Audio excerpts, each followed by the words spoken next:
Bismillahirrahmanirrahim. Assalamualaikum warahmatullahi wabarakatuh. Masih bertemu lagi dengan Ibu, masih dengan pembelajaran daring. Hari ini kita akan memasuki bab 1 mata pelajaran Quran Hadis, yaitu yang bertemakan Al-Quran dan Hadis Pedoman Hidupku. Nah, jangan lupa nanti untuk absen pembelajaran hari ini di Google Form yang telah Ibu share di grup WhatsApp ya. Oke, langsung saja nanti Ibu akan share yaitu video pembelajaran. Silahkan disimak dan dipelajari. Nanti akan Ibu share linknya di grup WhatsApp ya. Selamat belajar. Bismillahirrahmanirrahim. Assalamualaikum warahmatullahi wabarakatuh. Bagaimana kabarnya hari ini? Alhamdulillah baik ya, semuanya sehat. Jangan lupa tetap patuhi protokol kesehatan selama di rumah aja ya. Jangan kemana-mana kecuali ada kepentingan yang mendesak, agar wabah ini segera berlalu dan kita dapat belajar bersama lagi secara tatap muka. Nah, hari ini kita masih dengan pembelajaran daring atau dalam jaringan. Hari ini, sebelum kita memulai pembelajaran daring hari ini, alangkah baiknya kita mulai terlebih dahulu dengan membaca doa. Marilah kita awali dengan membaca basmalah bersama-sama. Bismillahirrahmanirrahim. Agar apa yang kita pelajari hari ini dapat membawa keberkahan bagi kita semua. Amin.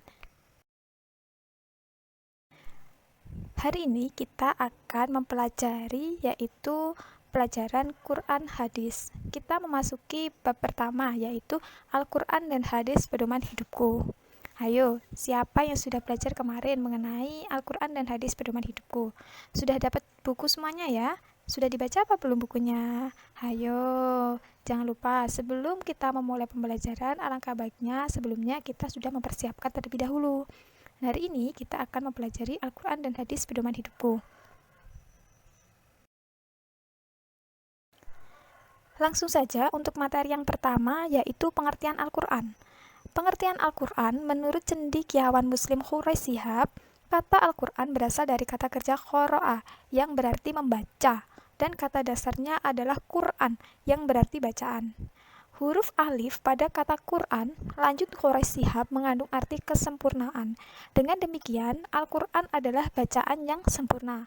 Tidak hanya sempurna akan kandungannya, namun juga redaksi serta petunjuknya. Jadi di sini bisa diambil kesimpulan bahwa Al-Quran memiliki arti yaitu bacaan yang sempurna. Tidak hanya sempurna dalam bacaannya, tetapi juga dalam kandungannya, dalam artinya, dalam maksudnya, dalam tujuannya. Yang selanjutnya yaitu fungsi Al-Quran dalam Islam.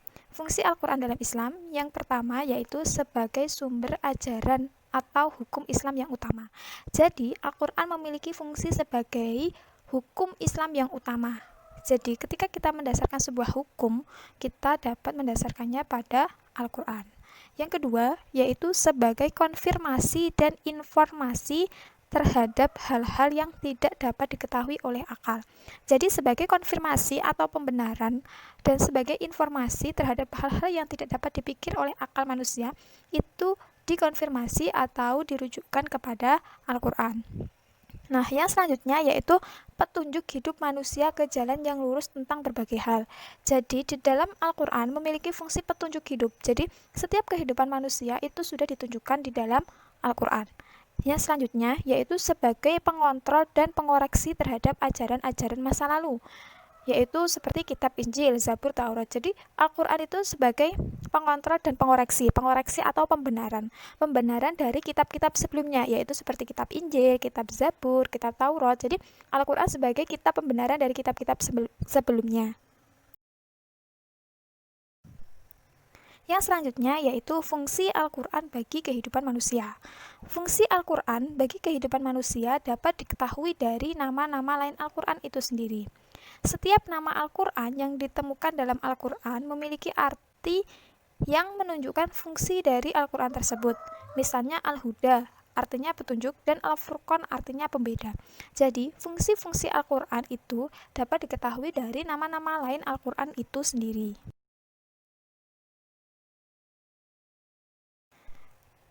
Untuk penjelasannya, yaitu yang pertama tadi Al-Huda, artinya petunjuk. Jadi, nama lain Al-Quran Al-Huda yang petunjuk adalah dalam Al-Quran ada 3 posisi Al-Quran yang fungsinya sebagai petunjuk. Al-Quran menjadi petunjuk bagi manusia secara umum yang dijelaskan dalam Quran Surat Al-Baqarah ayat 185. Yang kedua yaitu petunjuk bagi orang-orang yang bertakwa, yaitu dijelaskan dalam Quran Surat Al-Baqarah ayat 2. Dan yang ketiga yaitu petunjuk bagi orang-orang yang beriman. Jadi nama lain Al-Quran yaitu yang Al-Huda, artinya petunjuk, memiliki fungsi sebagai tiga petunjuk, yaitu petunjuk bagi manusia secara umum, yang kedua petunjuk bagi orang-orang yang bertakwa, dan yang ketiga petunjuk bagi orang-orang yang beriman. Yang selanjutnya yaitu Al-Furqan. Nama lain Al-Quran Al-Furqan yang artinya pembeda. Adalah fungsi Al-Quran sebagai pembeda adalah Al-Quran dapat membedakan antara yang hak dan yang batil, atau antara yang benar dan yang salah, yang dijelaskan dalam Quran Surat Al-Baqarah ayat 185. Di dalam Al-Quran dijelaskan beberapa hal mengenai yang boleh dilakukan atau yang baik, dan yang tidak boleh dilakukan atau yang buruk. Jadi Al-Furqan atau pembeda memiliki arti sebagai pembeda antara yang baik dan yang benar, yang hak dan yang batil. Untuk selanjutnya yaitu pengertian hadis. Secara bahasa, hadis artinya baru, tidak lama, ucapan pembicaraan, cerita. Menurut para ulama, hadis merupakan sinonim dari sunnah, yaitu setiap sesuatu yang diriwayatkan atau dinisbahkan kepada Rasulullah SAW, baik berupa perkataan, perbuatan, dan penetapan sifat atau perjalanan Nabi, baik sebelum atau sesudah diutus menjadi Rasul. Jadi, hadis adalah merupakan sesuatu yang diriwayatkan atau dinisbahkan kepada diri Rasulullah, yaitu bisa berupa perkataan, perbuatan, atau sifat-sifat Nabi. Selanjutnya yaitu fungsi hadis terhadap Al-Quran. Fungsi hadis terhadap Al-Quran yang pertama yaitu memerinci ayat Al-Quran yang mujmal. Jadi di sini hadis memiliki fungsi yaitu memerinci atau memperjelas ayat-ayat Al-Quran yang mujmal. Yang kedua yaitu menetapkan hukum yang belum terdapat dalam Al-Quran. Jadi di sini hadis memiliki fungsi yaitu sebagai menetapkan hukum yang belum terdapat dalam Al-Quran. Jadi jika hukum tersebut tidak ada dalam Al-Quran berarti ditetapkan kepada hadis. Yang selanjutnya yaitu membatasi keumuman ayat Al-Quran. Jadi di sini hadis memiliki fungsi membatasi sebagai pembatas keumuman ayat-ayat Al-Quran. Yang selanjutnya yaitu mengukuhkan hukum yang sudah ada dalam Al-Quran. Jadi di sini hadis memiliki fungsi mengukuhkan atau menguatkan hukum yang sudah ada dalam Al-Quran. Yang selanjutnya yaitu fungsi Al-Quran dan hadis dalam Islam. Yang pertama yaitu Al-Quran merupakan kitab suci terakhir yang diturunkan Allah Subhanahu wa Ta'ala. Kitab Al-Quran sebagai penyempurna dari kitab-kitab Allah yang pernah diturunkan sebelumnya, sebelum Al-Quran turun, yaitu ada kitab Zabur, kitab Taurat, dan kitab Injil. Jadi fungsi Al-Quran dan hadis yang pertama dalam Islam yaitu Al-Quran sebagai penyempurna dari kitab-kitab sebelumnya. Yang kedua yaitu sebagai sumber hukum pertama dan utama dalam Islam. Jadi Al-Quran dan hadis memiliki fungsi yaitu sebagai sumber hukum yang utama atau yang pertama dalam Islam. Yang selanjutnya yaitu hadis merupakan sumber hukum kedua ajaran Islam setelah Al-Quran. Jadi hadis memiliki fungsi yaitu sumber hukum kedua setelah Al-Quran. Yang ketiga, hadis merupakan rujukan umat Islam dalam memahami syariat. Jadi hadis memiliki fungsi yaitu sebagai rujukan atau acuan umat Islam dalam memahami syariat Islam. Sekian sedikit penjelasan materi untuk hari ini. Jika ada yang kurang paham bisa ditanyakan melalui WhatsApp group. Nanti untuk mengasah pengetahuan kalian, pemahaman kalian bisa mengerjakan latihan soal halaman 60. Setelah pembelajaran ini selesai, kalian bisa mengerjakan dan nanti difotokan pekerjaan kalian dan dikirim melalui WhatsApp. Sekian pembelajaran hari ini. Bila ada kurang lebihnya saya mohon maaf.